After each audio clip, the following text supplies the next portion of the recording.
And when I'm doing quests, Well, midnight headlight, blindly on a rainy night, steep grade up ahead, slow me down and making no time. Gotta keep it rolling.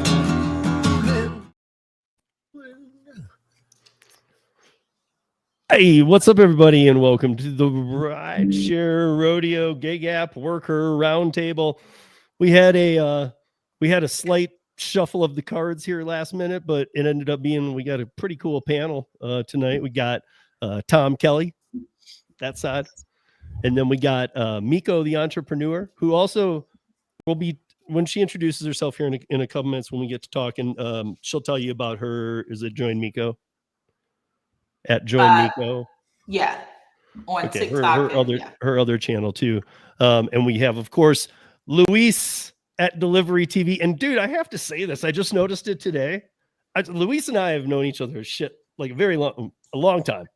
Right. Like, and so I've met him in person, 2 different instances, different states. Like we've hung out, we've known each other a long time. We fight for a lot of the same fights. I just noticed on your channel that you're at 98,200 subs. Nice. Yeah! Largest Spanish speaking gig tube channel on YouTube for sure. Yeah, I'm so not even close. Well, you know, Steve, you could take that over. All you gotta do is use that dub version that you was doing for a little bit. You know, hey, it's funny you said that because I keep talking about data costs and stuff. So Luis had turned me on to that software, right? And the way it works is on credits. You buy credits. The credits get you a certain amount of time of where it moves your mouth and can transfer to any language and all that stuff. And it's impeccable. Yeah. But now the AI, now the credits cost like 12 times as much. Like not a little jump, a huge one. And this was part of my concern with AI is that like that's where the real problem is going to come in is once they get everybody's whistle wet, they're going to just jack the prices on this stuff, dude. AI is not cheap. No, and they're going to make it even not cheaper. I have a very strong feeling about that. And it might be expensive for dashers. I don't know. We might see that maybe. I don't know. Yeah. And we have Gary Middleton here. And you know what? When we do get down to, because last week we didn't plug everybody's channel and kind of what they do. But Gary's like, I don't want to plug my stuff tonight. So screw Gary's awesome automation features on Gary's apps, which are amazing. But instead, how about them tracking features, earnings, mileage, expense? Want to mention that, Gary? No, you can't. No, but seriously, I think you were pointing that out. Well, yeah. Like everybody knows Gary's apps for the automation and stuff like that. But a lot of people don't understand that it's more than just that to it. It's, most of my apps are a full utility app. So that way you don't have to have a separate app for GPS tracking. You don't have to have a separate one for expense tracking or earnings tracking, things like that. It'll give you a tax breakdown and you can export all that data for tax time and everything. And a lot of people don't know that. So that's why I said that if we promote anything, let's promote the tracking features of that instead of just automation. So that way everybody's aware that, Maximo, for example, is a full utility kit. So you can do a lot more than just automation with it. I would ask you if you heard my plug on the audio podcast this week, but I know you didn't. I gave you a good one. Yeah. I listened to every 12 seconds of it. I said, how did I put it? I said, I'm pretty sure. And I said, because I didn't have the number in front of me. I'm like, I'm pretty sure that for like filtering features, Gary has over like 700. And if it's not there, he'll just add it. Yeah, there's a ton. Yeah. If it's not there, just tell me. I will add it. So, I mean, those features are huge too to anybody that, that has, because they're safety features. I know he didn't want his attention to be there. And I know why, because it should be on these other things too. I mean, we're all running other apps to do that anyway. You need both. I mean, you need safety and tracking. If you don't know what your utilization rates are and things like that, it means nothing. So, yeah. And last but certainly not least, our friend Daniel, Mr. Mad Dasher. Hola. Yeah, I don't do any of that tracking shit. So, yeah, I just You're like, go out and do you're the like, apps. I don't report my taxes. I don't track. No, I no, don't no. do I mean, I nothing, do. dude. What is that? What is that? So what he's saying is, in another year or two, we're gonna have the Mad Dasher behind bars podcast. No, I pay a lot of taxes. Last year I paid a lot of taxes. See, if you tracked your data, you don't have to pay all them taxes. Well, first of all, they give you an estimate. You can use the estimate from DoorDash and Uber Eats. You're allowed to do that, but it's not as good as if you're tracking it. It's not as many. I am using Solo, so I do track miles. Just because the tax person was like, yeah, if you don't have something telling me what it is, we're not accepting it. And I was like, oh shit. All right, I better get something, so.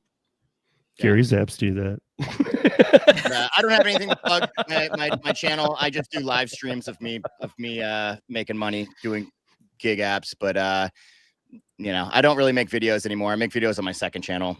So yeah. And I only do this part-time. I have a day job as a computer technician. So it's only part-time. Well, we're going to get to that because that's kind of something that I was really hoping Cheyenne. By the way, guys, Cheyenne had her husband, her husband's mother or grandmother passed away today. So they're dealing with that. And I hear that. God bless. And Acacia was sick, but luckily we got our lineup here. But yeah, prayers to her family. Luckily, we can talk smack about Canada because she's not here. Fuck Canada. I'm not your buddy, guy. What's up, Donna? What's up, Traveler? What's up, Abasu? Hey, Ellen. And hey, Stardashians. Haven't seen you guys in a minute. What's up, Chris Taylor? And Melly Mel. And I'm trying to go through these on the. I hate this. Were you didn't What's even up, Tim? you didn't even finish what you were saying though. You like started saying something and then you went into the passing away. Were you about to say that you wanted to talk about like multiple revenue streams? You had mentioned. Yeah. Sorry. So I want to get into that. This whole last season, I want to talk about that. And I was talking to Cheyenne about that, like how pretty much everybody up here, even if it's not today, whatever, we all have multiple streams of income. Yeah. It's needed. Usually the panelists up here have multiple streams. Yeah. But hey, Torp, what's up? And what's up anybody else that's in here? So you guys, as you come in, awesome. I think we're up on X2 and X. Please throw a comment in. I would love to see him. I was playing around with him myself and I couldn't see where like the live chat's gone unless you're on X doing live, doing spaces. So I'm not a big fan of this. But I had talked to, I sent it off to Daniel, and I know that all of you guys are familiar with this. But there's a new level of this. So you guys are familiar with ghost job postings, right? Everybody, Luis, are you? Yeah. That's when you're looking to be a ghost, and and they're only good till like Halloween, and then after that, you're screwed, man, unless you're a Santa too. Gotcha. No, but so it's when a company, and it usually, like somebody, was it Daniel might have said to me, yeah, it's been happening since the pandemic. And it's been happening way worse since the pandemic. Ramped up hardcore during. Yeah. But I mean, you can go back to like at least the second Obama administration, if not farther. And it was still happening then too, especially around like labor calls, when they would do end of quarter labor calls, like the big ones, not the monthlies or whatnot. So it was a way for them to prop up a good economy or a bad economy and make it a little better than it was. But nowadays it's really abused. And I found out about this whole new level that probably maybe some of you guys already knew about or would have just figured happened. But there are people who go back in for second, third interviews, and these interviews grow with the executive crowds. And so now, basically, guys, what the ghost posting is a job that doesn't exist.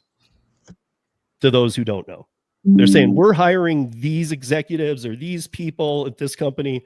Come on in and apply. All these people come in and apply, but that job doesn't even exist. The company isn't even hiring a janitor. They're not hiring anybody, but they're getting all these in. And then they do these callbacks, and they have these strategic teams. Like, if it's tech, they'll have the tech team. And they'll have them there for a second interview.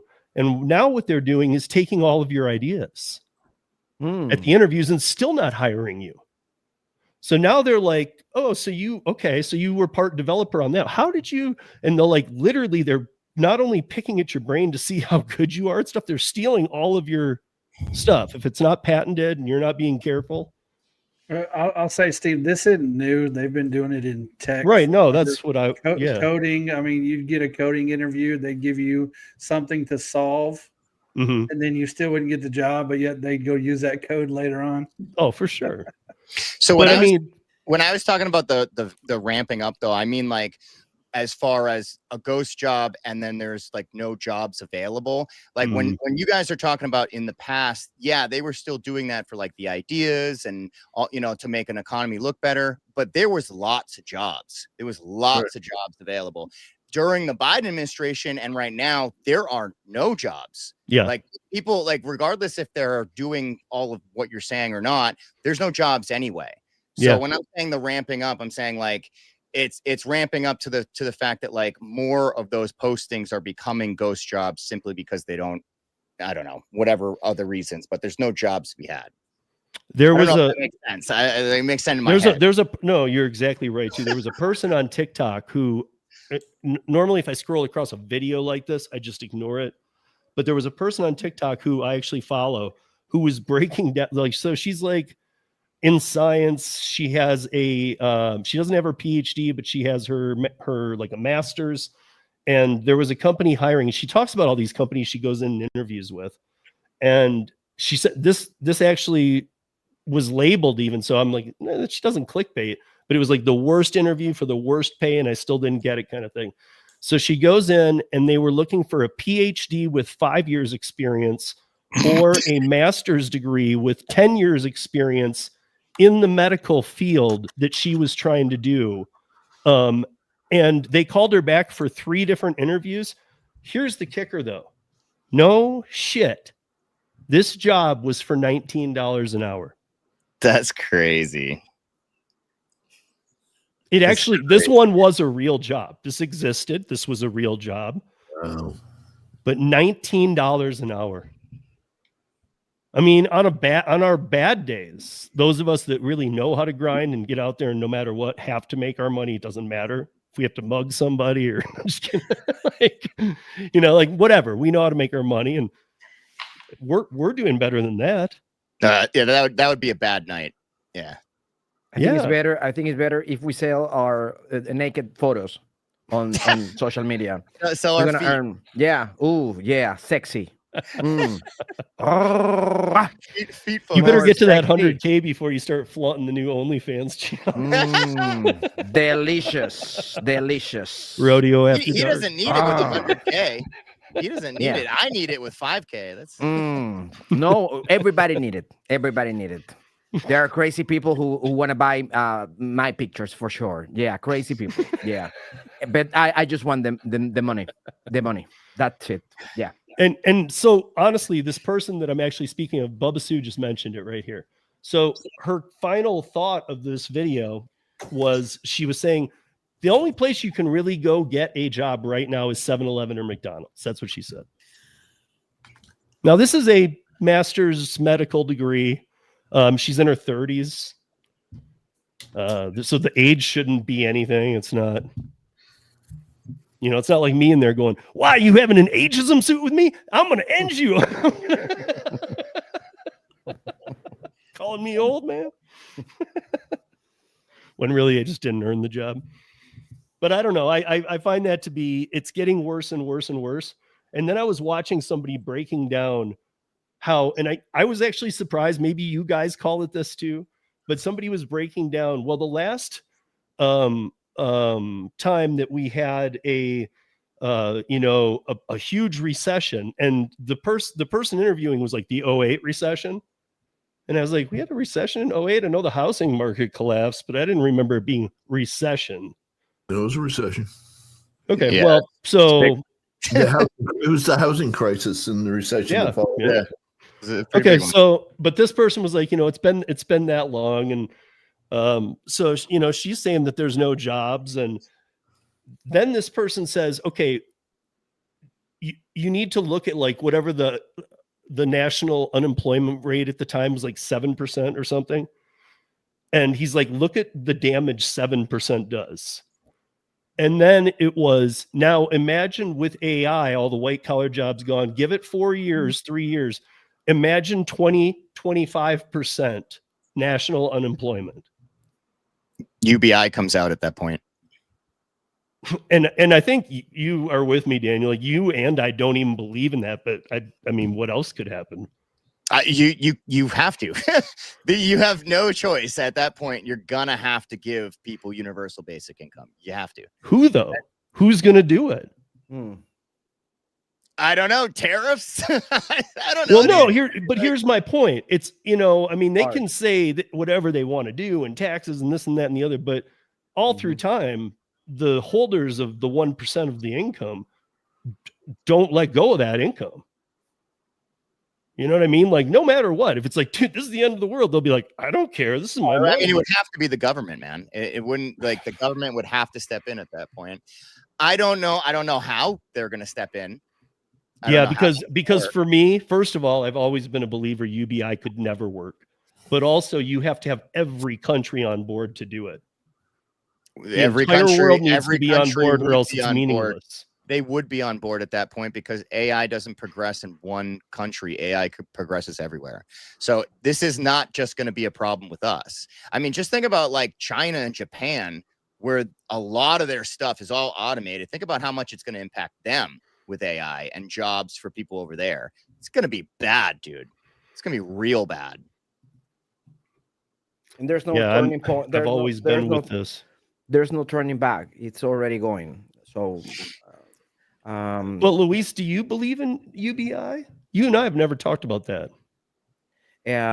About AI? No, like universal basic income. Like if it gets to a point like where nobody can work, they're giving everybody X amount just to sit home and do nothing. I don't know, because the prices are going to keep going up, and I don't know how is that going to work. So I disagree with the prices going up.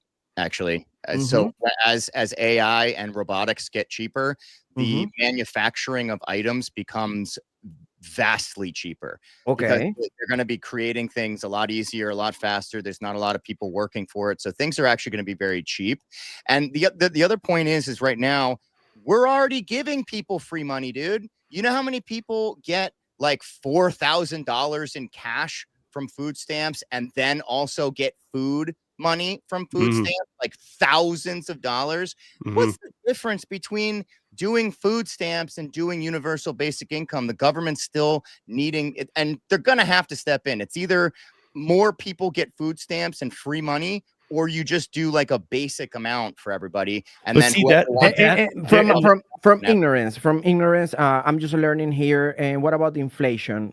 It's just come to my mind. Well, I think because if everybody has like money. Things are, no, I mean, this very valid point, but you guys also have to remember things are going to be so different when all of this comes into play. Like when robots are making everything, and that is where it's going. Robots are going to be making everything. They're going to be on the docks. One of the reasons why we had that big protest, remember the dock workers? The reason they were protesting, I don't know if you guys remember why they were protesting. They were protesting because they were trying to back out on a deal that made it automated. So they were about to like lay off a whole bunch of those people and have robots on the docks like China already has. And they were like, no way, you guys signed into this deal. I'm shutting this bitch down if you try to get these robots in here. That was what the strike was about. That's gonna happen though. They're not gonna be able to strike forever, and everything's gonna change. So, and the thing is that in the end, the market decide. So you might have workers protesting, but in the end, the market decide if the market want the robots. For example, DoorDash just launched the dot robot. That's a Mini Cooper. So it's gonna be, and I in my social media, the comments are like, well, who is going to take the water packages to the 4th floor? You. Yeah. I'm gonna take a 7-iron to one that I keep in my car. They're gonna take the orders that are closer in distance, the ones that everybody wants. Exactly. And you're gonna be stuck with the bad orders going up to the apartments. I want to see the robot going to a luxury complex. Well, that's you. That's you. And So and the people robot out is there gonna- in the dot test markets, what Luis is saying is if you have a child that's not too small, but could like one day wants to be like in, like a stunt man, stunt woman, just have him take a shoulder by one of those dots and really roll off it hard. Because then we'll see him go away for a long time while they figure out all that nightmare. Travelers right though. Government can't even balance their own budgets, and it's No. gonna and companies will just profit more. Both of those things are very accurate. Before moving on, the thing that I don't know if Tom or Miko have anything to jump in on this too, but the only thing that really frightens me, first of all, UBI frightens me because it is the death of a society. I mean, but also who is going to get what UBI? Like, what determines what Daniel gets and what I get? Do we get the same amount? Do we all get 100,000 a year? Or are they going to go? You're a 20. I do have a response for that real quick because there was Trump had been talking about getting rid of taxes for certain groups of people. So he would say everybody that makes more than $150,000, they still get taxed, but everyone else under $150,000 wouldn't get taxed because those people make up such a small amount of the taxes that right. But I'm saying if UBI hit, well, I'm answering a question. So it could be a way to where if you make enough money to survive, you don't qualify for UBI. It's another form of food stamps. In other words, it's like they're going to classify who's eligible for it the same way that food stamps. You have to be eligible. My opinion, if you do that to this whole country, you're going to have an uprising you've never seen. People will be robbing everybody. Crime will go through the roof. I don't disagree. I'm just answering the question. I don't disagree. I'm on UBI your side. scares the crap out of me, dude. Yeah. Even the term. I always used to laugh at it, but now this whole AI thing is throwing a different wrench in there. But I'm gonna put a little sparkle in the conversation, and this is just something that comes to my mind, and it's having or paying to or giving money to the people the same amount to everybody. Does it sound like communism? Yeah, it sounds like skip socialism and just go right to dictatorship. Yeah. It is. Just asking. Just Miko, what were you saying? Oh, sorry. Go ahead. It's fine. Well, pretty much, we don't need no more free money. We are already trying to dig out of this situation. Regarding the robots, because it costs so much per robot, and they are already trying to buy more. Where are they going to get this money from? Because it's about to be it's about to be a shift. It's about to be a change. And I'll talk about that later, but I'm telling you, it's going to be a change. And if you think they are already stealing now from us, base pay is going to zero. Oh, I see what you're saying. Trust me, it's going to zero. And also, before moving on, and this one's for Tom, is that Tom, I don't know if you saw, I don't even know. I'll have to send it to you after this or whatever, but Derek Kashashawi, this week, a day or two ago, said their goal is 20% of autonomous vehicles in the United States by 2035. That goes to Gary too, dude. What have we said forever? Now that's the worst lowball shot ever. That means that's not even going to happen because he never tells the truth. But finally, he's not saying all autonomous. He said 20% in 10 years.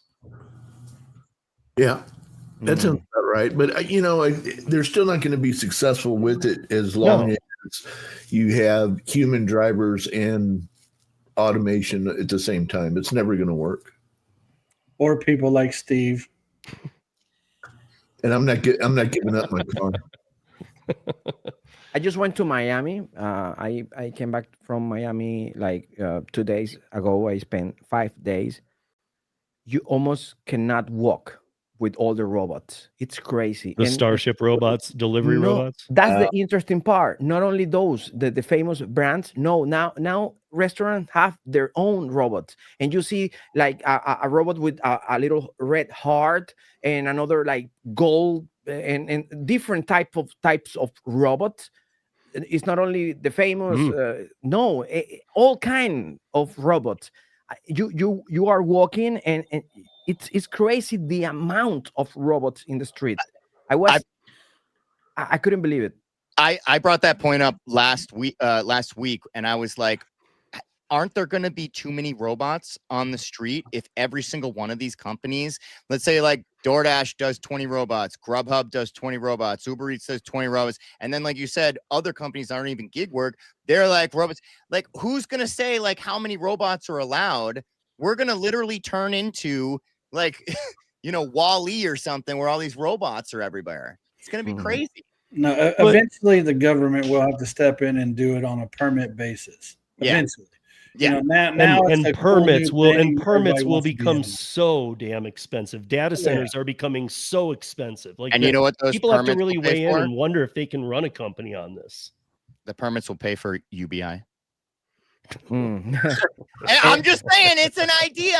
I'm just saying. You know what? All of us will get UBI, whatever we make doing gig work, but we'll have to monitor a robot from home. I just know. Go ahead. Sorry. No, that's how they'll get you, though, is like in order for you to get your free money, you have to be okay with the whole automation and the robots everywhere.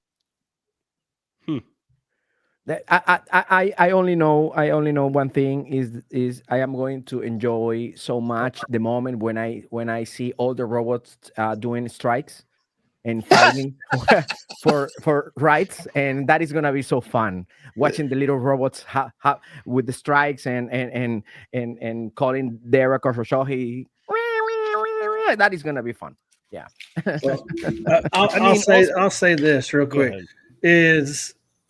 A lot of people, it's fun to joke about it and stuff, but a lot of people forget gig work is not meant for full time. It's never been built on that premise of full time.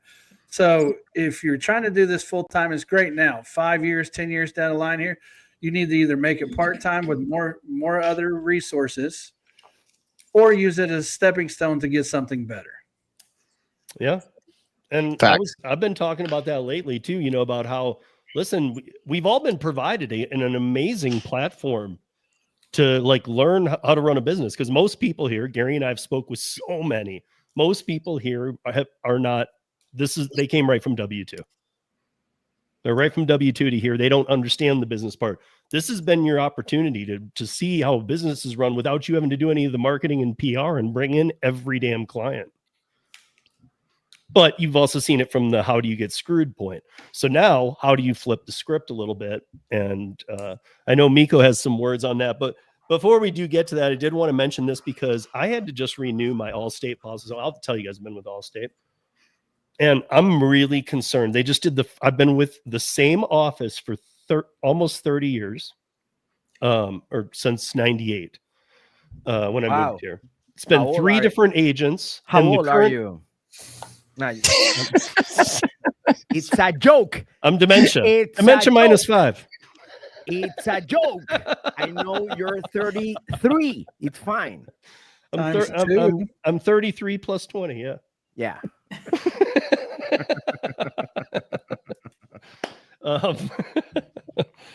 But so I've had this. So same office, same everything. And the last agent, the new agent, is the son of the old agent. He's been in there about 4 years, and they finally got this update. And I could tell when the card came back and looked different. And he was like, I sent you an email too about, because you're like Gary always says, like he actually reads terms of service. I don't read my whole damn policy, but he said I sent you an email because there were 3 things that you need to know about. So I learned some pretty messed up things about Allstate that just changed in the last 2 months. And again, he said probably with State Farm and other ones that are A-rated insurance companies, but they now have like for homeowners, and they don't need your permission or anything. They have drones going over your roof and evaluating your rooftop for homeowners. They have drones that will fly. They need 3 clearances, which means a spotting of your vehicle at your location whenever they do a spot check within a week. So like if you have an address down, they might fly a drone over it. Nope, not there. Nope, not there. Hey, it hasn't been there in a week. And you can actually get in trouble for that now. Are you sure you live there? Why do you have this address down? Like, what the? What if you're out working the whole day? I don't know, man. They did that. They did that to my Fine. mom. The insurance company came over and they said, there's a tree over here that you need to cut down. And she had to pay $4,000 for a tree to get cut down because the insurance company was like, yeah, it could possibly fall on your house. Okay. Yeah. We've lived here. A friend of a friend of mine in Boulder had to have $80,000 added to their home protection because they flew a drone over and said that their roof was going to collapse soon. To me, look, I mean, to me, like that, I know these people. They've been in that house longer than I've been in Colorado. So they've been there at least 30 years. Okay. Of course, roofs wear down, idiot. If they've been with your insurance company those whole 30 years, you don't need to be droning them. That the whole point of insurance is when it does collapse, you're there for them. And I think we all are on the same page that insurance goes up enough as it is. You know, like the last thing I need is, dude, I'd be pissed, man. You know, I'd be pissed if a drone's going over my stuff and going, yeah, there he is. He lives there. Oh, his roof sucks. I don't know how much more things can go up, though, because they've already gone up so much. Also, property taxes have gone up and everything's gone up. Not to mention like car insurance as well, health insurance, everything. Eating. At this point, I think we are literally at the point, though, that like if it goes up anymore, there's going to be a huge percentage of the United States that is just going to not make it. Yeah. I'm just waiting for the tax for oxygen next, you know? Yeah. Yeah. But then I see here in Denver, I mean, like we have great air all over Colorado, but I would claim, dude, I don't want this oxygen. It sucks. Like I'll take the mountain air, but no, dude, I don't want this crap. I think that I don't, why? I mean, yeah, again. The mindset should be like, how can I take advantage sorry about my French, take advantage of the technology and have with all those great things that we have now, ChatGPT, Gemini, and all those gadgets, and how can I use those things to earn money? And there are so many. I mean, there are so many things and so many new. I think that's all of us are hoping that a major shift comes that starts to provide a lot of jobs too. But I think we're all looking at it like, where are these jobs? Where are these jobs? They're not coming out yet. What kind of jobs are you talking about though? Like what kind of jobs could AI? I don't know. When AI eliminates 50% of white collar work, I mean, that's like 40,000. That's like 40 million people. I mean, they already have AIs in batches of thousands, and they're teaching each other how to do things. So it's like, what is a human going to do to add supervise? Well, yeah, one person for a whole data center. I don't know. And maybe that's a good segue right there into Miko and what she's up to a little bit, because she takes a different. I know on her Join Miko, and Miko and I have collaborated on some different things, but she has a couple channels, but I know you've hit on the customer side, getting them informed. I've tried that one. That's such a hard battle, so I commend you on that. But what's going on with your fight right now? Pretty much what it is for everyone who's watching. I'm Miko, the entrepreneur. I have a channel called No Customers, No Business, and I have a movement, which is the Customers and Drivers Movement. Now, originally when this first started, I wanted to work with the customers to try to get the delivery fees to just be a delivery fee, sales tax, and tip. But then as I start talking more to customers, drivers, and merchants, and just working out in the field, other stuff start coming about. And I'm like, wow, okay, well, maybe I should work on other things. So now the fight is, what I'm really trying to do is push more customers to support the restaurants directly. And I just did Monday, I went Which live. would kind of go to what Luis was just saying about Miami, because you're in Florida too, like that there are businesses using these robot technologies for themselves. Yeah, like if you're an owner, you can just buy your own robot. But they get a little pricey. My point is the restaurants are seeing a need for that, and that's a crap way. She's talking about still having people do it. Well, this is the thing. So once the customers support the restaurants directly, they're going to have that data to be able to have 1099 delivery drivers in the future, because you have to realize all the times the customer has been placing their orders with DoorDash, Uber Eats, and Grubhub, that's their data. It's not going over to the restaurant. So if you know or don't know, it's a lot of restaurants in Florida has been closing their doors. And I'm not saying that it was basically all because of being on the delivery apps, but it played a role. And people don't realize when you pay 10 to 35% per order and you're on 3 different delivery apps, that takes a toll on your bottom line. And you're probably saying, well, wow, you feel so passionate about this. Because I was a merchant with my ghost kitchen on both DoorDash and Uber Eats in the past. And I've been doing food delivery for 18 years as of next year, February. So I know what I'm talking about. I don't know everything, but I know that these restaurants are suffering. They're suffering in silence. And tomorrow I will be live at 3 p.m. talking about leverage. These merchants have leverage, because now what I'm trying to do is actually, I told them on Monday, cancel your contracts with DoorDash, Uber Eats, and Grubhub. And what we need to do is become shop and deliver merchants, so they can go ahead and get their money up front.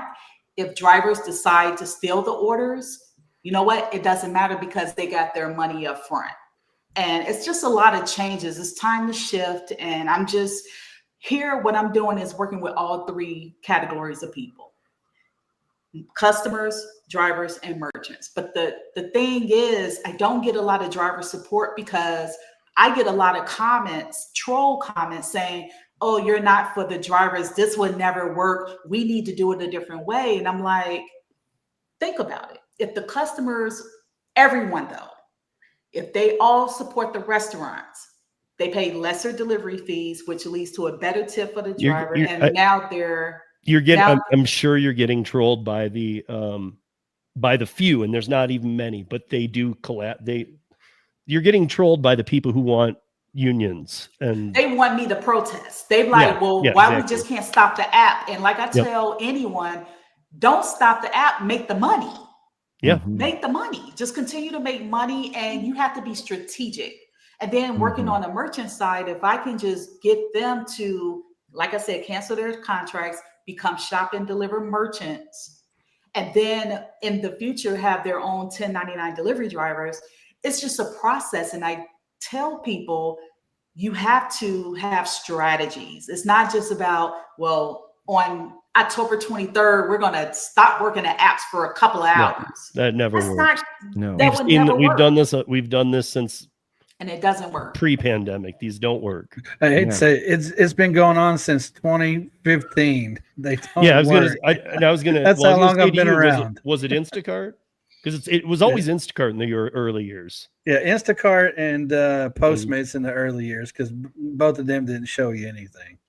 Yeah, I mean, I don't know. And you'd get like 10 to 15 people, and for years, even after we started doing this 5 years ago or whatever, this roundtable, we would say, you're just taking a day off. You're not doing anything at all. Nothing. These companies have done and sometimes they don't even know they're happening, but when they do, trust me, they have extra people working, not because things go down, but because they want to get every read on it. Did this even cause a damn hiccup today? Nope. Good. Okay. These have no effect. So let me reply to Bubba Sue. So Bubba Sue, she says shop and deliver merchant. Yes. So as you know or may not know, out of the food restaurants, you have Raising Cane's. They're the top major chain that are considered a shop and deliver merchant. So we go and we pay for the order and we deliver it. I think more restaurants need to step up, and because they're a little nervous right now. I mean, this is all they know. They've been with DoorDash for 12 years. I mean, DoorDash been out for 12 years. With Grubhub, it's been 21 years. If I'm not mistaken, it came out in 2004. So you have those. Yeah, that's all they know. That's all they came out in 2004, but they didn't actually start doing food delivery until I think like 2011 or something like that. Okay.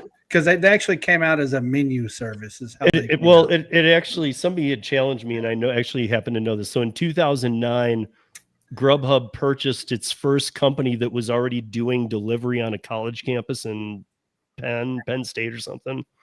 And so that was when Grubhub kept it running as it was. And it was like the next year and the next year. So that was their first introduction to we're taking over a business.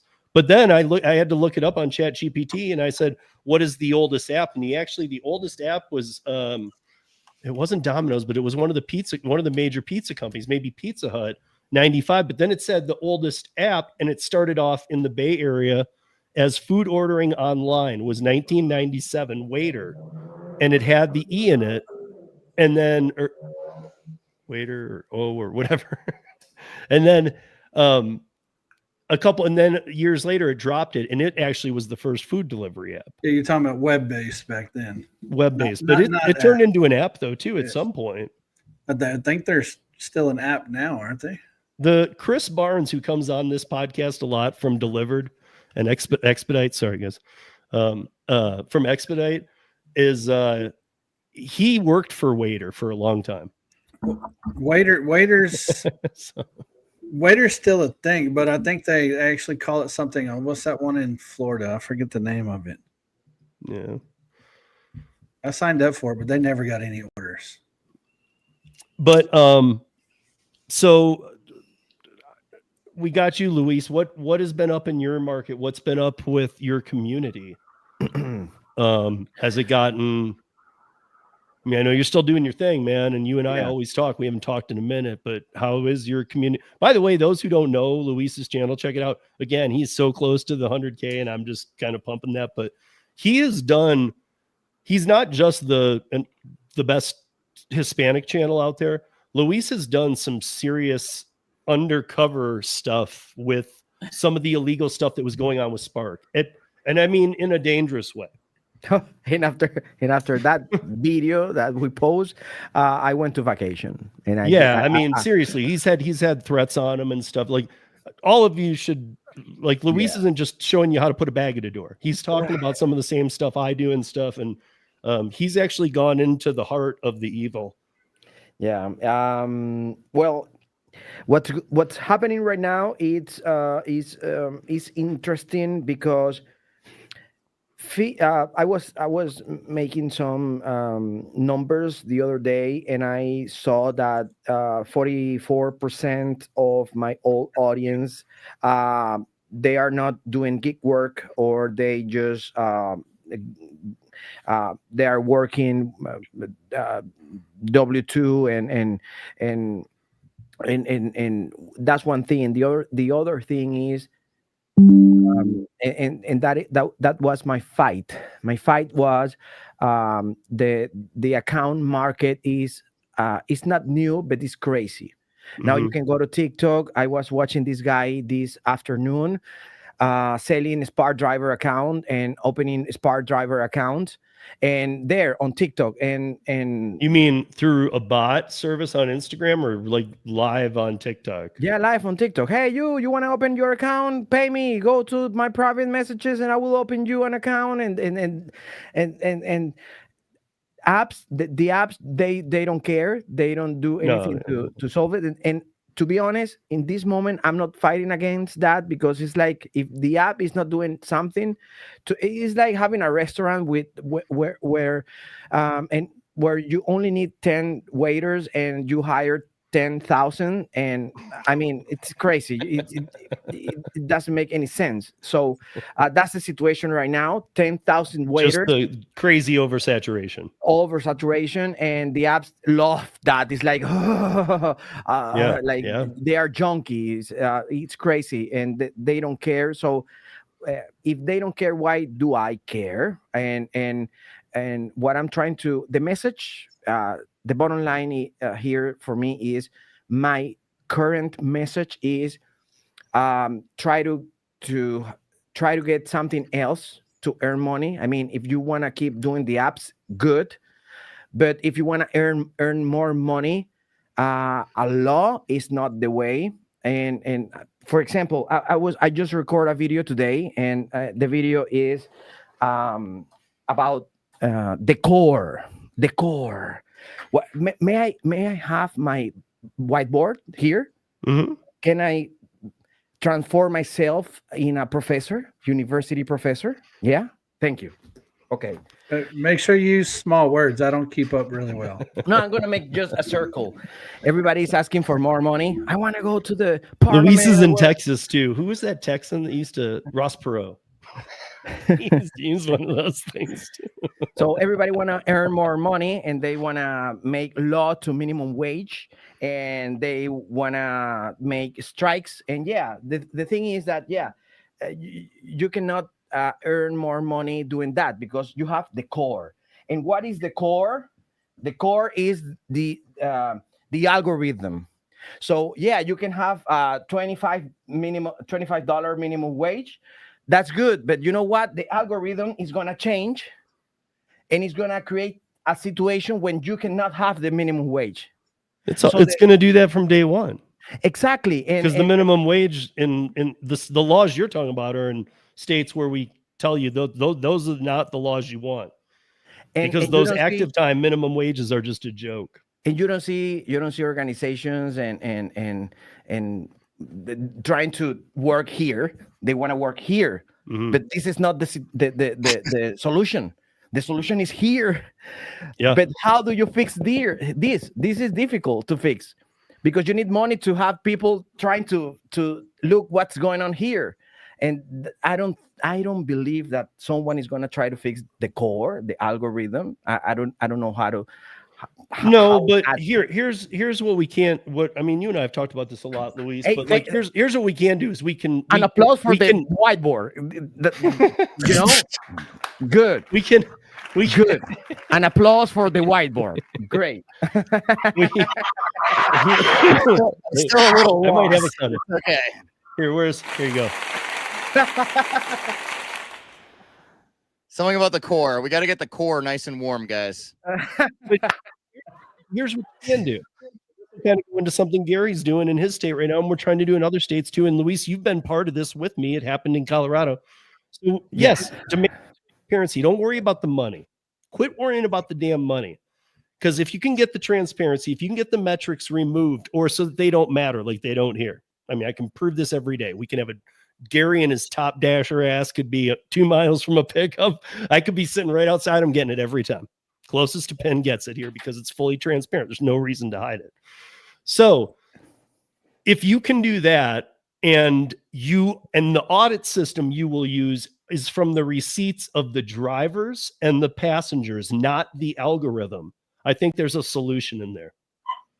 Okay. Because I agree. If they go, we've talked about this many times. If they go in and say, we want to audit your algorithm, first of all, how do you do that? They probably have some method, but how do you even know that you're auditing the real algorithm? Could be their fake algorithm or whatever. But if they're doing it by receipts, which is how they do it here, where they don't even need Uber, basically, they're like, no, we'll just call the receipts out. That's a different story.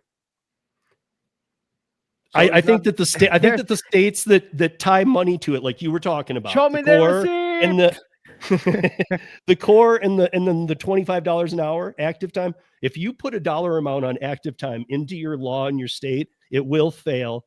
Businesses will get hurt and won't do as much business. Customers will get screwed, and drivers, as always, will get screwed. Period. You got to keep the money out of it.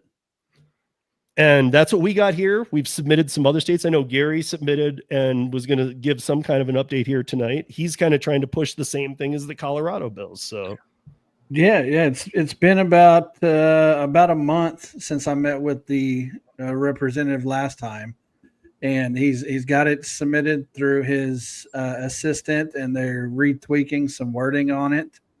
And then we're gonna go meet with. Hold on, let me see who he said we're gonna have a meeting with. Yeah, where'd he go?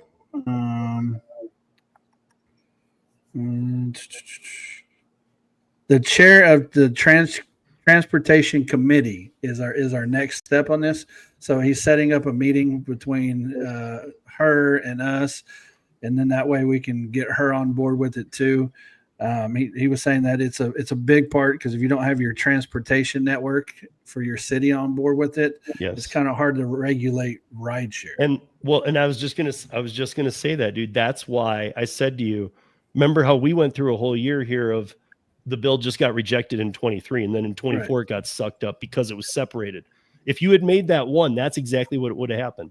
They would have got back to you and said, this doesn't apply because this is too messy for either side to take it. But the fact you separated rideshare and delivery, the rideshare now knows, we got to talk to the taxi limousine commission. Right. Yeah. You got to have certain committees on board with you, or else you're never going to get it passed. Is how they're breaking it down. So that's what their next step is we're trying to get that meeting set up. And then once we get that meeting, then we got another committee he wants to meet with. I'd have to go back further in my messages, but basically that's where we're at this point is everything. They got it retweaked. They got it kind of reworked for the legal wording or whatever they want to call it. And now we're starting to set up some meetings, and hopefully we can get this on board for the 2026. So, but it's still going to be a long, drawn-out game. So don't forget that if you're doing this in your state, it's not going to happen overnight. It's gonna take some time.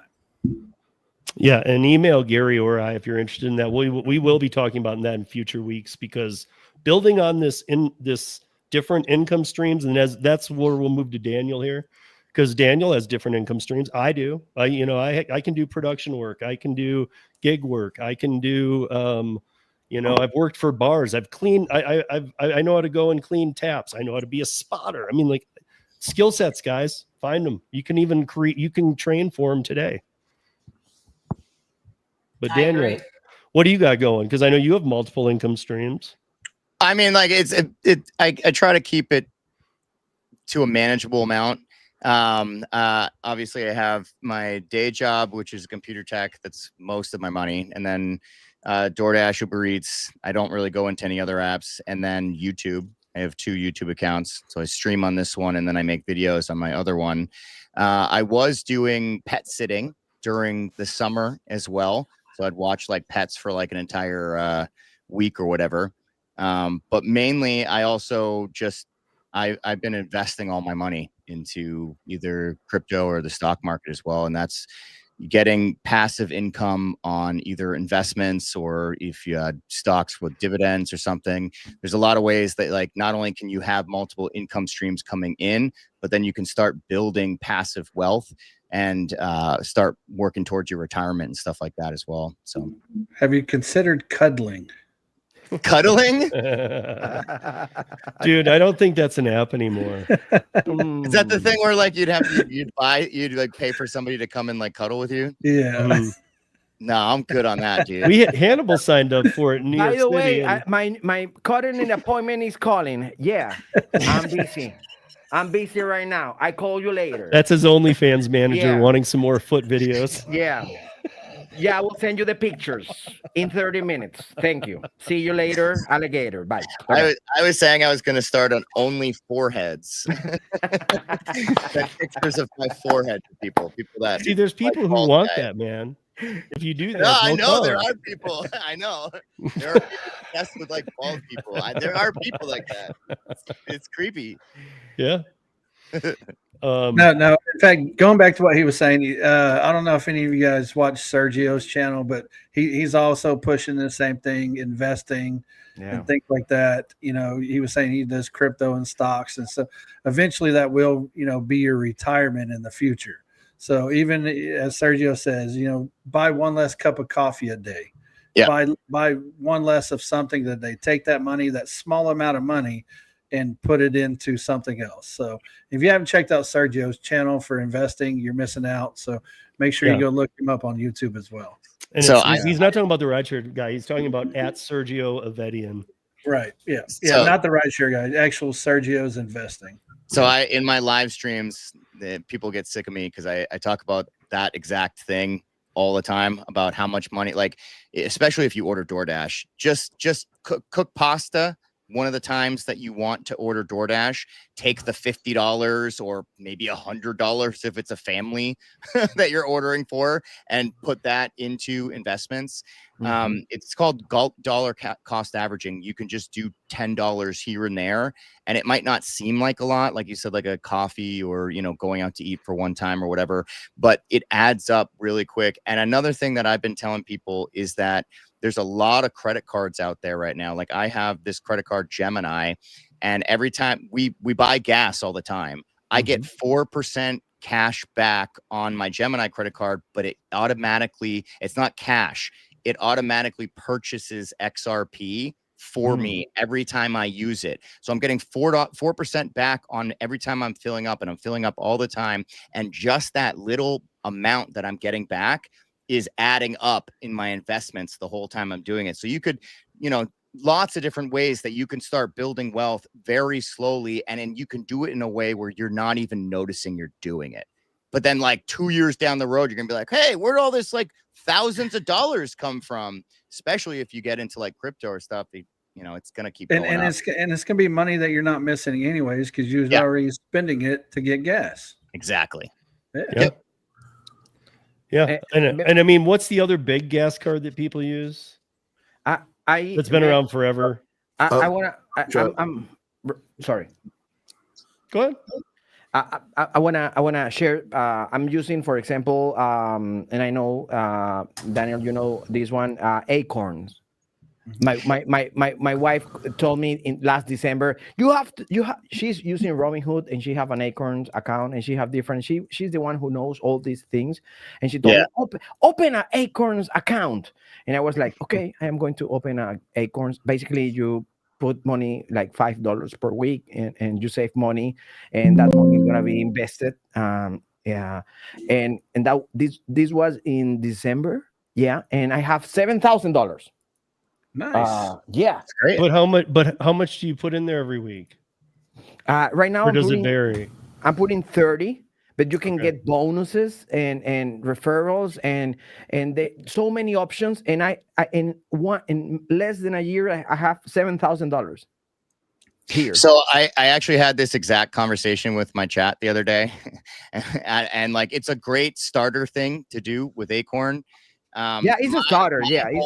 And my whole thing is that the middle class right now, things are going to go in a way where it's going to be really bad for us. And the only way for someone that's like a middle class person to really get to a place where like you're financially free, like you have enough money that you can retire and stuff like that, you have to take some pretty big risks, in my opinion.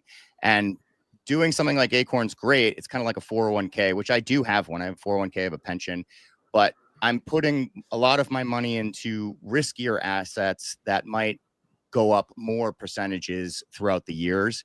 So it's a great, like, I think a combination of both is nice. You have like a safe asset, like a 401k or Acorn, but then you could also put something that could be, better off down the line. Making totally agree with you. I know someone's bot in their channel doesn't like me posting links. I know.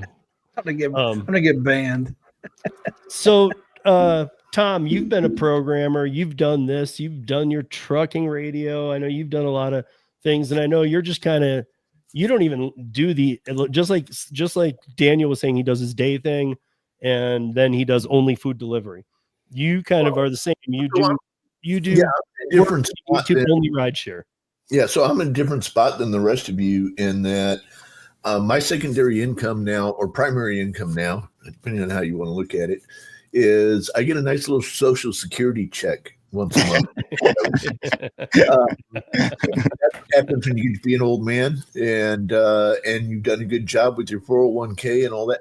So I really look at gig work, and especially driving rideshare, and this is what I say to my people all the time, my customers all the time, is nobody gets rich doing this, but it is a great retirement job. Am I going to drive tomorrow? I don't know. Maybe I will, maybe I won't. You know, it depends on how I feel when I wake up. I wake up and I decide, I feel like going out early today, getting some breakfast and driving for a while. Great. And if I decide I don't want to, you know what I do? I stay in bed and watch TV. That's retirement. You get to do what you want to do. The guy across the street from me retired about 5 years before I did. He put on his pajamas and he sat down in front of the TV. He hasn't moved in 10 years. Yeah. I feel awful for the guy, but my last words might be hello and welcome to Walmart, but I'm going to be doing something till the day I die. And this is the right thing for me right now. And I would, I've talked to a lot of people my age who get in my car and really, really are excited to talk to me about, okay, well, so what does it take? And, and they're guys who, like me, they're 65, 70, 75 years old, but they still got a lot of kick in them and they want to go do something. They don't want to sit at home. And this is, I think, a great thing to do for retirement. Is it going to be here 10 years from now? I don't know. I'm probably not going to be here 10 years from now, so I don't really care. Tom will be here in 10 years. My perspective is going to be somewhat different than some of the other people. Yes, I've done a lot of other stuff. I've worked for years doing computer stuff. I also did 1099 contract. I still do a lot of websites and those kinds of things. And people call me up all the time. People who I meet in the car. There's a doctor who the other day picked him up and took him and his wife from the big airport to their home in Royal Oaks. And by the time we got there, now I'm in the process of redesigning his website for his pediatrician office that he has. And all these things are there for you. You just have to be interested enough and hungry enough. And as Steve said, what do you like doing? Go do that other thing that you like doing and figure out a way to get paid for it. And I mean, if in my perfect world, like, okay, if all this fell apart tomorrow, if only thing out there was W-2, I would go get 5 W-2s one day a week. That's my whole point here. Nothing is to be trusted anymore. I would want 5 streams of income, and I would want every one of them more reliant on me than I am on them. Right. So I want to respond to you made a comment saying that no one's going to get rich doing this. Maybe not if you're in retirement and you have Social Security and stuff, but I think it is a way for somebody that has like a 40-hour job and other forms of income that if you add on top of this is a good amount of extra money. Like this week, I'm projecting. I'm just saying this week I'm projecting like $1,400-1,500 extra dollars on top of my 40-hour per hour job. That 1,500 could then. I think you need a plan. In other words, like if you do want to get rich from doing more additional work besides your regular day job, I think everyone should have a plan. You should, like, if you're getting extra money, you shouldn't just like enjoy it. You should know, like, where is that money going? What am I using this money for? Is this money going to make me more money?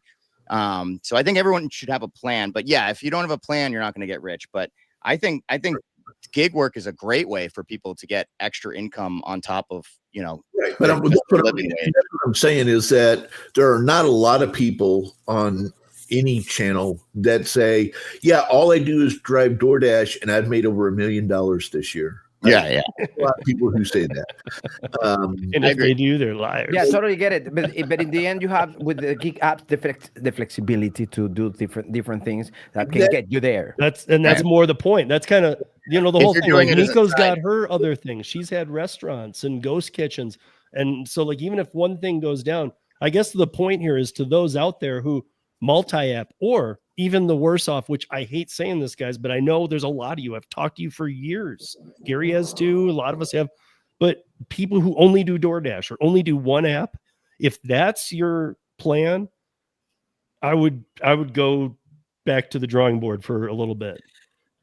You need to be looking at adding in other incomes. I mean, you just that depends on your day. Steve. That depends on what you're doing. If you're doing it part time, couple hours a night, one app isn't going to matter.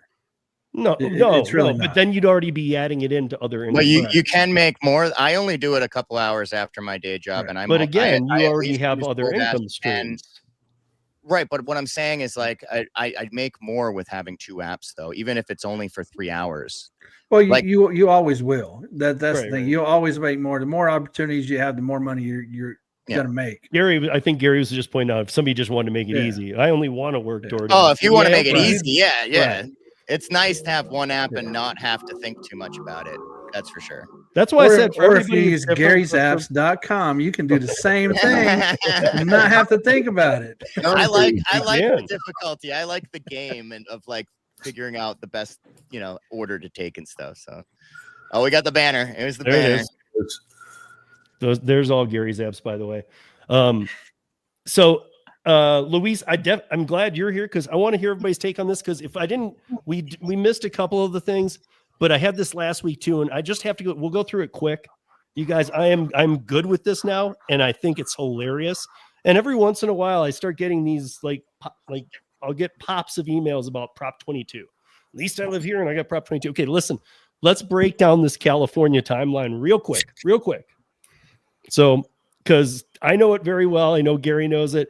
I'm You so guys- tired about hearing about You are in for a fun roller coaster. Here we go. So, in January 2020 was AB 5. They demanded that Prop 22 go on the ballot. Prop 22 passed in November of 2020, saying that 120% of minimum wage, which varies in the state of California, some BS insurance perks that you could get through Marketplace yourself, and some other stupid things.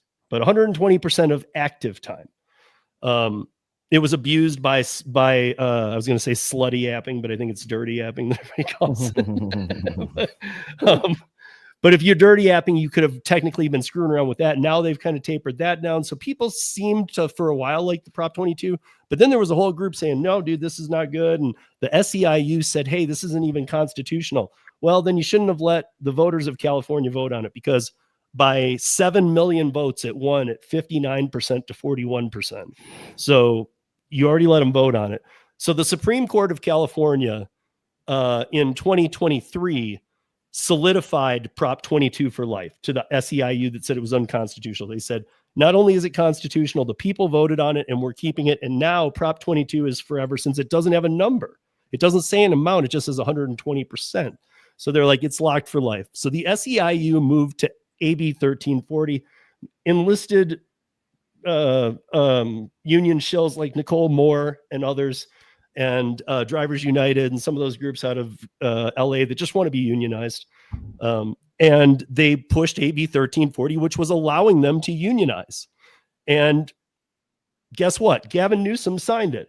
All along, they kept relying on the fact he would be on their side. But Newsom did his normal scummy move, and at the last minute brought in SB 371, which allowed all of the rideshare companies to reduce what they need to cover carrying coverage per driver by 70% savings on each driver. So they tied those two bills together, passed them. And now there's a bill called SB 7, which is a human review of everything technical that goes on, anything automated. And here's the crazy thing. So they passed the union. Now the only thing the union can do, the only thing is fight for you if you're deactivated. That's it, because you can't fight for the wage because Prop 22 is locked in place. You can't fight for working conditions because that's your car. That's on you. And then, and so the only real thing the unions will be able to do is maybe help you on a deactivation. But then they got this other bill, SB 7, and I call it the unknown bill because now that's being passed. And SB 7 is that, like Tom and I were talking about, or I think maybe it wasn't last week or whatever, but there's McDonald's now. There's like 3 of them in California. We've all seen the kiosks where you touch what you want, but there's ones that don't have a single human in them. They are completely run by robots. There's 3 of them. And this SB 7 was about that. Wait, we can't just have people getting fired, and who's going to control this robotic algorithm that's deciding who's getting what's going on here? And so they want to oversee that. So now the whole bill, AB 1340, just went in the trash, and they fought for that for 3 years. So California, I feel really bad for you. And I do feel bad. I did see the number. They listed it as 8. Remember, we said we didn't know. They listed it as 800,000 active rideshare drivers. and 1.6 million gig workers in total in the state of California. So they need to get 10% of the rideshare and 10% of the other. And the thing is, in California, there's over 1,100 unions. The first union to acquire 10% of the people will be the one that gets the entire 100%. So they've made it like a race to the cause, because 10% is going to be tough. That's going to be like 80,000 drivers. But if you have 1,100 unions, you have a couple of them gather together, you hit those airplane lots enough times. I mean, that's the saddest thing. Once they have 10%, all of you guys pay union dues. 80,000. Fuck California and fuck Gavin Newsom. How many drivers in California? 1 million? 1.6 million for rideshare, food, everything. What do you think their selling point is when they come up knock on your window? I don't know. I mean, if I was in California, I'd be talking to Miko. Miko should be in California, not Florida, because she could be walking into places and going, "Hey, what do you pay? 300% on everything to DoorDash? I'll charge you 200." Well, I want to mention something about the unions. So back in the day for Chicago and Orlando, I used to be a bus operator. And you have to pay union dues. And people don't realize when you start paying union dues, if you're trying to do that, working DoorDash, Uber Eats, Grubhub, or any other catering app, you're going to be paying union dues on like $2, $3 orders. It doesn't make sense. I hope that it doesn't happen, but it's just. And their fight is that they don't make enough money. Well, that's so the you thing. want to have another hand stuck in your pocket and pulling more, because I'll tell you what, the companies, and Gary knows this, I don't know how many of you, I don't even know, Luis, anybody else that knows this, but when they were making this deal, so AB 1340, this is one of those crap deals where SB 371 was attached to it. Like, you want this? We're going to attach this horrible bill. Okay. Passed it. And now, so I don't know. You're gonna have these union people saying this, but in the end, even the people who push for the unions don't want the unions. I mean, that's why I say shill so often, because all these people who are saying we want a union, when it actually happens, watch how there are no people working for this damn company. And I'm not even kidding. Why would you work for minimum wage minus a union due to run your car into the ground? Well, because so many of them get lied to about. A lot of people don't do research. That's just the fact of it. If I tell you can make 120% of your current wage, you're like, yeah, that sounds good. You don't listen to anything else I say. You just listen to you're going to make 120% more than you're currently making. That's it. People just shut off the brain at the numbers. And so that's what it is. Yeah, but so I trust you. I wouldn't listen to a homeless guy that said that. That's your problem. I mean, but I mean, that's how drivers are. People, especially California, it's a very expensive state to live in. Mm-hmm. And so a lot of people are like, oh, I get more money. I get more money for this. I get more money for that. That's all they hear is I get more money. But then they don't, listen to all the downsides of things. That's why they pass laws and then they go, wait, that's not what we wanted. People are stupid. Did you saw the last article from The Reason? Which one? The Reason is a portal, and it says the failure of minimum pay. In New York, the promise of improving delivery workers' life turned into an economic boomerang. Mm-hmm. It all started in 2023 when the city set $19 per hour minimum wage for food delivery drivers. At first, it sounds fair, even inspiring, but soon came the consequences. Delivery costs went up 10%. App fees skyrocket 58%. Jeez. And tips fell nearly 47 more. That was in New York. New York. I mean, look at Seattle. They're in not the rideshare. I have it here. Listen, thousands of drivers left the platform. The workforce shrank 8%, and customer facing higher prices began ordering less. What was meant to help became a disaster. Seattle Seattle repeat the experiment in 2024, raising the rate to $26 per hour, and the outcome was the outcome was per even active worse. hour. Yes. Woohoo! I know, but again, when you tie these numbers on, but yeah, keep going because it hurt everybody. So it was even worse. Apps at $5 delivery fees. We all saw that, and orders drop 25%, and real driver income fell 28%. DoorDash. Let me call Tony Sue with my red phone here. He told me, no, just the article. DoorDash lost 33,000 orders in just 2 weeks, almost $1 million in restaurant sales. In the end, the minimum pay, you got the point.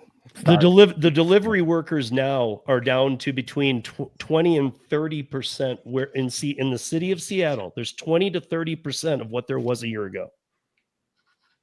Part-time, full-time, doesn't matter. That's how many they have active because there's no work there. The restaurants are having to charge 3 times as much. Customers are paying all the fees. They've just passed them on. Drivers can't make anything. So those kind of increments. But I did see that Uber Eats got nailed for this break in transparency. And that's why I like Colorado, but I don't like these other states' transparencies. But in Seattle, they did have to pay $15 million for like a year to the drivers during that year, because during that transparency, they weren't showing not Surge, Boost. Is it Boost with Uber Eats? Yeah. They weren't taking into account the boost. So they considered it robbing them from them. So they charged them $15 million. And they actually had, when the court case happened, they only gave them 2 weeks to pay it. That's the shortest that any city has ever been given. And it's the largest amount that any city's ever been fined. And they paid it. 20 million, or whatever it was, 20 something million for 25 million, maybe. I can't even remember, for 15 but whatever it was, that went out to a year's worth of drivers, and that's it. There's definitely a trend between all of the places that have implemented this, and it almost came to Boston too. Yeah. And they voted against it, which I'm glad, because I make a shitload of money. Well, you guys voted for it too, but because Mike Harubi and I dissected this, but you have to get a certain amount of people in the union. And as far as we know, they haven't even got 1%. Right. They can't get anybody. Right. But Which there is a pattern. makes All the it cities that enact it, it's usually a blue city. She's saying, don't know what that means, but they're trying to, does it just mean that like when you try to help people too much, you just fuck with the system too much, and you should just leave things alone and not try to help everybody? I think what we're doing in Colorado is great. What Gary's trying to push into his state is reflective of ours. It doesn't have a dollar amount. It's just about being honest. Yeah, just transparency. Hey, I'm not talking about the show me transparency everything. stuff. I'm not talking about the transparency stuff. I'm talking about the minimum wage shit. Right. No, well, that's I'm ours. not trying to pass none of that crap. Right, but this is we're a major blues state, and sadly, Yeah, I think So they're trying to push it in a blue state, is what you're saying, and that's what. Well, that's no, what we already made our laws without the money, though, and that's the best, dude. Plus, we knew, something's going right when the companies bring in 10 to 20 times as much money and as many lawyers, right, to fight it. Like, no, dude, we'd rather just pay you 120%. Well, I'm not saying like so. It might have not gone through the same way, but they tried to, right? Didn't they like try to do it that way? And then no, we never did. We just wanted transparency from the beginning. And the state. Yeah, the whole state. Yeah, and the challenge to have a wrongful deactivation looked at by a human review board that is not the company. Yeah. So with the red state, you're going to have a very, very hard time getting anything pushed through with money at all. It just it isn't going to happen. And so they'll get excited if you're talking about no money and a solution. But when you start saying even, it's scary because a lot of them don't know what active time is. I mean, none of us should. It's not real. So if they hear that, that's very scary to them. They're like 120% of minimum wage. Wait, what? And they don't understand active time. You could explain the first 3 times they hear about it, they still won't understand it. And that's why in New York, you don't hear about bots. You hear about the business of the hours. You can buy hours. You can purchase hours to work. That's the business there, because of the active hours. I mean, that's a concern that Gary and I have addressed before, is that like, what if, I mean, Ellen was in the chat earlier, and I remember Ellen asking us this about a year or two ago, and, like, hey, I found this, and really it's been in there, but it was like, couldn't they start charging me to be on the platform? And it's like, yup. I mean, technically it's already all there in writing. There's actually some companies that do actually charge you now. The newer companies, they charge you a monthly subscription, and then they split you 80-20. Yeah. I believe in transparency. I don't believe in minimum wage because of Yeah, what I agree. Yeah. I agree on that. Transparency is nice too, because everybody, by the way, that comments on this always says to me, yeah, but especially if we're having a DoorDash Uber Eats talk, and those, you get a lot of people lately who hate DoorDash even more and prefer Uber Eats more than used to. But some of the people come in still hardcore defend DoorDash, like, dude, Uber Eats sucks. Plus you can get tip baited. First of all, most people I know that do it, I'm being honest too, that have done a ton, haven't been tip baited. It's really weird. I've never had somebody take away a tip from me. Not once. Okay, yeah, exactly my point. So I don't really. I've heard a couple people tell me. I have. How many times? And again, It hurts. It always depends on your market. It's Yeah. not about, yeah. But my point is, in Colorado, whatever you see is what you get paid. So if Uber Eats shows you something, Uber can allow them to tip bait. That's fine. Uber just has to pay the customer back the money because they have to pay you. They have to pay you the tip you were shown. There is no, you can remove it and it gets taken away. Because that's transparency law. Whatever they showed me is what they have to pay me. And I think that's just, again, this is, I mean, everybody was saying it. Luis was saying it. Gary was, we're all saying it. Like, if you ask for money, if you ask for 120% of minimum wage, if you ask for minimum wage and just put it that way, is we'll just take minimum wage for active time. They don't like that. That involves money. It involves money to people who are claiming to be independent contractors, where now you're talking about paying them a minimum wage that a W-2 worker paying into the system would pay, and that they don't like this at all. And it actually scares them off. But if you say it is 100, if you just say, listen, we don't care about the pay. Take the damn metrics away. Allow us to just see offers and take them or not. Boom. That's it. One thing that I noticed. Thank you, Chris. Chris, you're the best. One thing that I noticed is that unions, organizations, they don't talk about the consequences of the minimum wage. Example, in New York or Seattle, they don't talk about the consequences and the situation and the problems over there. And that for me, it's a huge red flag. It's a huge red flag because the workers in New York and even Seattle, they are having a really hard time. But the unions and the organization that promote the minimum wage laws that create huge problems over there, they don't mention the consequences. They sell smoke. That's what I think. They sell smoke. New York's about to get way worse too, man. I know. Namdami or whatever his name is, he wants to give free everything to everybody. Yeah, literally, free grocery stores. I think even buses. I know prostitution's legal under him, but I don't know if it's free. I mean, like DoorDash and rideshare in New York is going to be literally gone. It's not going to be a thing. If he wins, it's not going to be a thing. They're going to just give free shit to everybody. Why would you order DoorDash if you're getting free shit? Why would you order a rideshare if you're getting free stuff, free rides? I was just surprised in his main pitches is prostitutes. Yeah, dude, he's bad news for New York. Well, I'm telling you. That's like, hey, man. Because no one's a criminal to him. But why would somebody need to be working as a prostitute if you can get your grocery money for free and everything anyway? Why do you got to go sleep around? They have to feed their kids, Steve. Even prostitutes have to feed their children. How dare you? I need a shirt that says prostitutes are people too. That's what he says though. That's his whole thing. Even they have a right to make money. Why should we put them in jail because they're doing certain things? That's what he says. It's crazy, Man, and you know what's even crazier to me than all of it? Here's the problem: is I don't believe prostitution should be illegal at all. Neither do I. Not at all. No. I'm just saying in general what he's proposing though. Well, you should hear him talk about like actual criminals though. Like he doesn't want anyone going to jail, not just prostitution. I'm just saying, like, he doesn't want anyone going to jail. I've never understood that concept though. Like you can have a girlfriend, buy her everything you want, but you can't. I need Tom to weigh in. I need Tom to weigh in on this. So I spend more money on my girlfriend than people spend on prostitutes. This dude running this, what is his name, Mumbabi or whatever he is, Amdami. Yeah, I don't even mind butchering his name. I don't care. He's an idiot.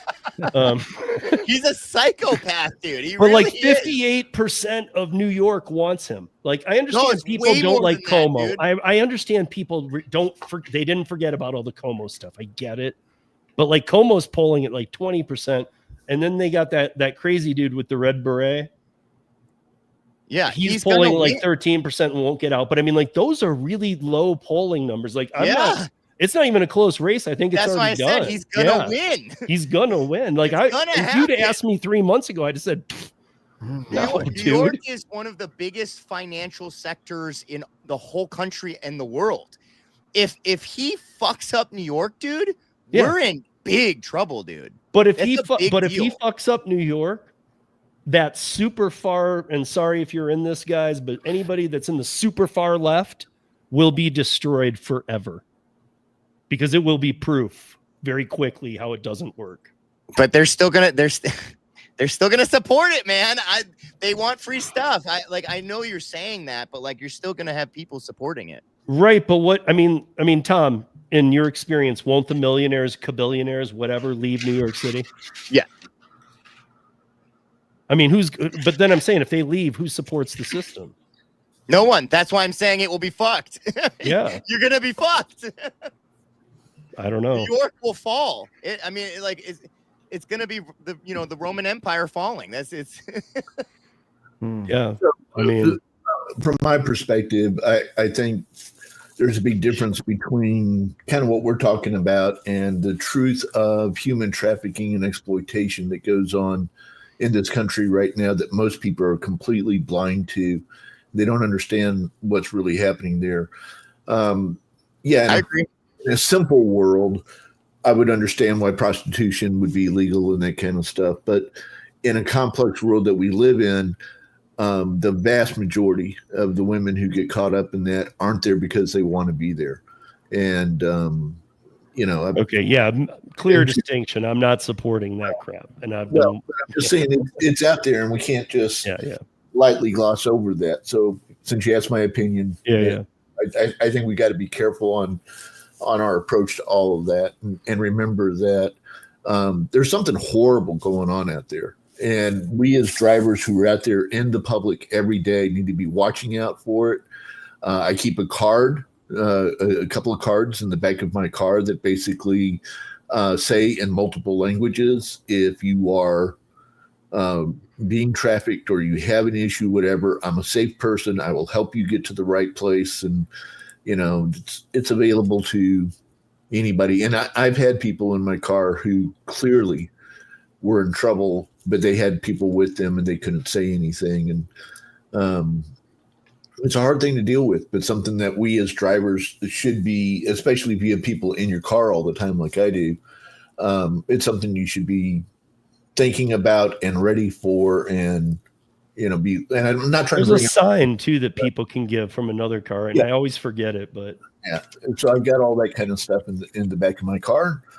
Maybe they've taken it and used the number and called, and I used to have that number memorized. I don't have it anymore, but off the top of my head. But anyway, just thought I'd throw that out there. I mean, look at my city. And just so you know, like I'm not far from Colfax, and Gary knows if I go down to Colfax and I take a left, it's different if you take a left or a right when you get to Colfax from my house. Don't go right. Don't go right. I think no, you do go right. Is it the left by the donut shop? Well, I mean, I'm fine. One of my favorite Mexican joints is to the left, so I go left. But my point is that once you get past, and it's not far. If you take a left on Colfax, which is 4 blocks from me, and it's like a known street here in Denver. Everybody's pretty familiar with it. But if you take a left there and you go about 4 blocks at Havana, you'll notice these blinking signs that were by all those Tren de Aragua locations. And no matter what somebody says, no, that never happened, or yes, that did, it did. I don't know to what degree or whatnot, but it did for a long time. I'm not far from that stuff. But they still have these flashing road things that say, keep your doors locked, don't stop. And it goes on for like 5 blocks. And then it has a warning, and they're the ones that just kind of stand in the road, but they're every block, and it'll blink that high human trafficking area. That's not something I've never seen in my life. That's crazy. And now with all this going on, like there's a place 8 blocks from me that says high human trafficking area. Don't stop. Keep your doors locked. Dude, there's a place 8 blocks of you that's nothing but homeless people tents. That's a different way. That's that way. I live in a really cool, I do live in a cool place. It's just surrounded by a lot of weird stuff. That's what happens when you live downtown, though. Like I'm in Denver. Well, I will say that at least this administration is doing something about that issue. They are finding a lot of kids. They're finding a lot of people that have been taken. So at least there are certain people that are looking into the problem, which it hasn't been looked into for many years. So I'm glad that like people are actually doing something about it now. Yeah. I mean, I think it's gotten so bad that, I mean, no offense and the best of luck to them, but I think you got a big battle in front of you because of course they're all over the world now. They've been kids from here have been stolen and moved. Right. So but I mean, at least he's doing something. The other didn't do anything. Yeah. So made it a lot worse. Just taking up the borders and stuff. That's caused a lot of the problems. Yeah. It seems like with all of, and this is just a quick comment here. I don't know if anybody disagrees with this, but it seems like with all of the amount of people that are adults that like to diddle little children. First of all, how sick are you? But it seems like we would know where those people are a little more. Like, yeah, dude, I always see that dude over there. Like, haven't you seen the there's a lot of diddlers, man. They always look like the nicest people. Like MT, the guy MT BTK or whatever. He was like a scout leader and the church leader. He was the nicest guy. Everyone was friends with him. He was the neighbor that everyone loved. You would never know. You would never know that someone would have a kid in the basement or something. It's crazy. So before we get out of here, first of all, everybody, all of these people's channels are linked below. I already corrected it. It's all correct. You guys can find it in the below. Thank you, Steve. Tell me where I share. Where do I have to send the money? Thank you.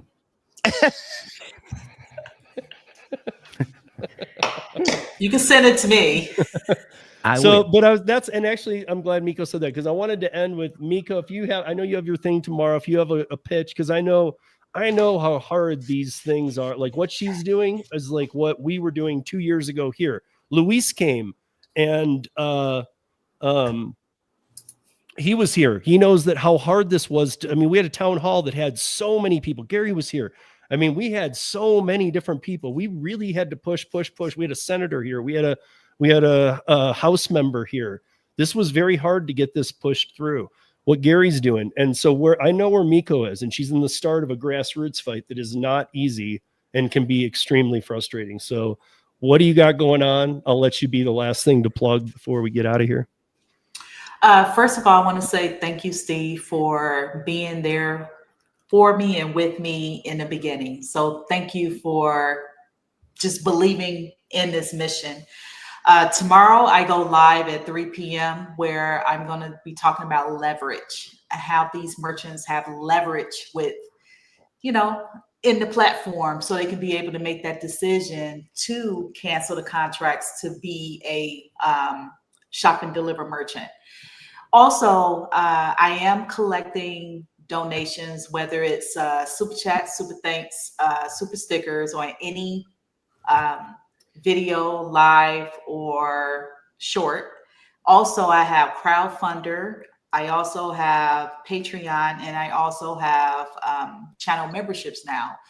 And it takes, donations to be able to market and promote this movement because it's a lot of things that I have to get done. And I know over time that's going to happen. And I'm glad that I'm going through these 3 platforms because I want people to know that this is legit. I'm not trying to give you a personal Zelle or PayPal or whatever. I want everything to go through these platforms. So I'm just trying to make sure that I take care of the customers, the drivers, and the merchants. It is a big fight, but this is coined as a forever movement because now we have to stand up and undo the habits that were done over the last 12 years. And that's across the board. And this is not just an Orlando-based movement. This is going to be national, international, global, and worldwide. And yes, it takes time. It's only been 1 year for this movement. So thank you to my Patreon members who've been with me since day one. Thank you so much for being there and giving me the donations that I need to be able to market, advertise, and promote, to buy gear, t-shirts, jerseys, hats, and equipment. And it's going to be more coming in January. And I just want to say thank you for giving me this platform tonight, Steve. I really appreciate it. Thank you for the support. But I would even say more too. On top of that, just go see Miko. You don't need to, if you can help, do, but you don't need to if you're financially struggling real hard, like everybody right now, at least go give her the support of watching, commenting, getting involved, because maybe a time will come when you can help a little, because these are the things that really matter. A corporation can stomp us out in 2 seconds, but these are the ones that matter, and getting things like this off the ground are tough. So I agree. Also, let me just say this. I'm sorry. I am on the road to 100,000 subscribers. So it's going to take time for me to get to that level, but I know that this will happen. It's going to be more than that in the future. I'm doing other things. I'm actually stepping into being a public speaker. So I will be leaving the food delivery space. I'm giving myself 5 years. So I will be stepping into being a public speaker where I'm taking my story on the road and this movement. And also my 5-year goal is to buy a food franchise where I'm going to relocate out of Florida. And I will be a shop and deliver merchant with the delivery apps, but I will have my own 1099 delivery drivers. So I will be an employer in a community, helping drivers with jobs and helping employees to be able to have jobs in a community. All right. I like that. Right on. All right, guys. Thank you for joining us next week. Keisha and Shania will be back. Thank you, Luis. Thank you, Gary, for sending. Gary will be back. Mad Dasher's here next week, but then he's gone, and then Gary comes back in. So there's a lot of swapping, and it's you're going to just see a lot of changes, but we did make it work. What's up, Luis? I want to say something real Plug quick. it, baby. Nico, if you want to share a message, we can use AI to make the translation to Spanish, and I can put that on stories in social media. I have a huge social media, and if you want more members of the audience, you can explain in a 1 minute, no more video.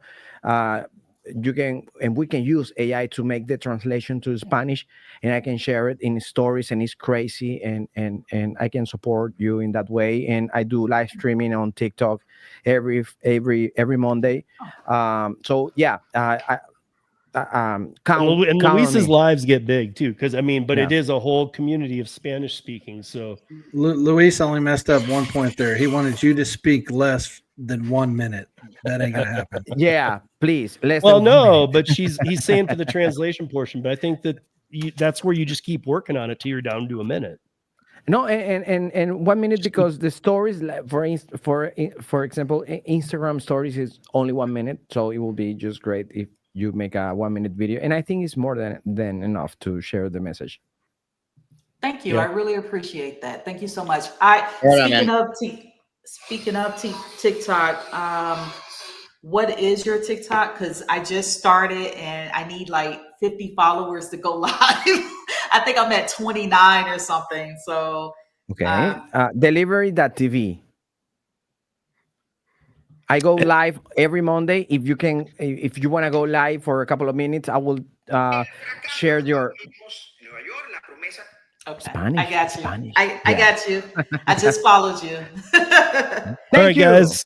Thank you for joining us tonight. We'll be back next week. And we constantly through the rest of these episodes, it'll be different, but we're going to bring in new ideas. I mean, like, I've already got some others that I want to talk about too. Like, I haven't ventured into them, but maybe you want to kind of be on the algorithm summary, because we want to get all you guys on multiple streams of income. Nobody should be reliant on DoorDash. Nobody should be reliant on Uber Eats. If you're like Daniel and you have a job, or you're like me and you got other options, or Tom and you get your social security check and you can work when you want, or Gary and he's doing programming, or Luis and he's got all kinds of outlets, or Miko's got her things. But we just really want to see everybody venture out and get as many as you can in there, because all it takes is a wrongful deactivation and your whole game could be screwed up. And I don't want to see that happen. So good night, everybody. Peace. See you next week. Gotta keep it rolling.